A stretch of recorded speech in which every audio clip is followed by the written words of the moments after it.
Warum geht Jesus vielmals allein irgendwo sein?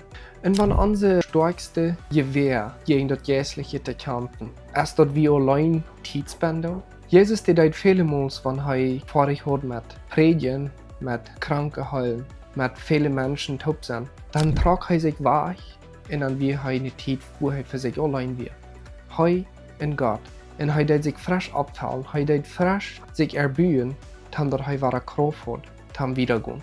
Und wie viel wichtiger, wo das für mich und für die dann sind.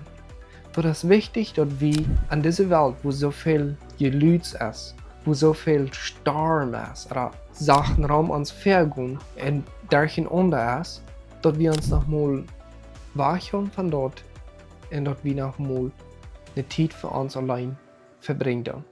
Und dass wir uns besser kennenlernen selbst und dass wir besser kennenlernen, wer uns Schöpfer ist, wer uns Merker ist. Wenn du mehr wissen willst, dann schreib das hier unten in den Kommentaren und ich werde die lesen.